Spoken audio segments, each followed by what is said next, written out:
Menemukan diri di balik keheningan.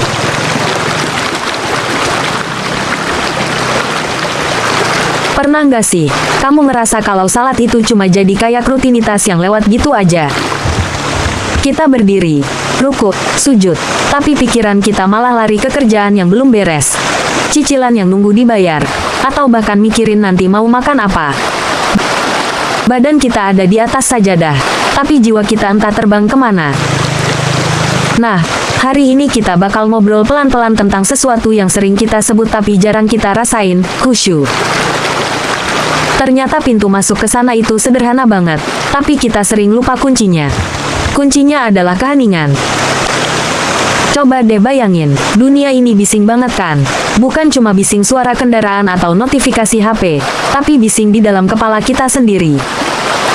Kita selalu dikejar-kejar waktu. Nah, salat itu sebenarnya didesain sebagai tombol jeda.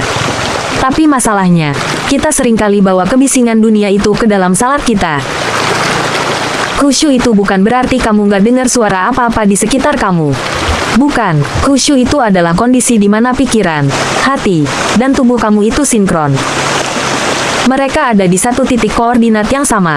Di saat itu, ego kita, si aku yang ngerasa hebat, si aku yang penuh ambisi, perlahan-lahan mulai memudar.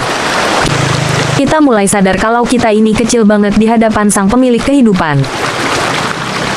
Keajaiban dalam jeda. Banyak yang tanya, gimana sih caranya biar bisa tenang? Jawabannya, jangan buru-buru. Keajaiban itu nggak datang di saat kita gerasak berusuk. Keajaiban salat itu muncul di sela-sela bacaan yang kita resapi. Waktu kamu baca Al-Fatihah, coba rasain tiap katanya.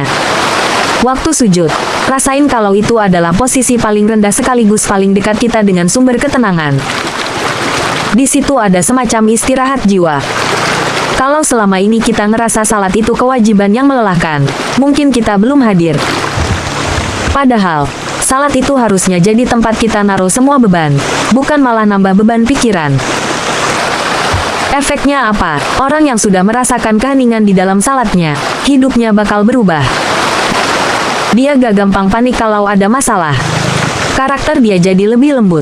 Kenapa? Karena dia punya ruang rahasia di dalam dirinya yang gak bisa diganggu-gugat oleh kekacauan dunia luar. Jadi, sebenarnya salat itu adalah sebuah perjalanan pulang ke jati diri kita yang asli.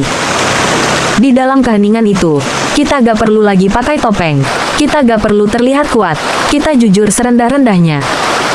Keajaiban salat khusyuk itu bukan soal kita tiba-tiba bisa melihat hal-hal gaib, tapi soal gimana kita bisa melihat hidup dengan kacamata yang lebih jernih.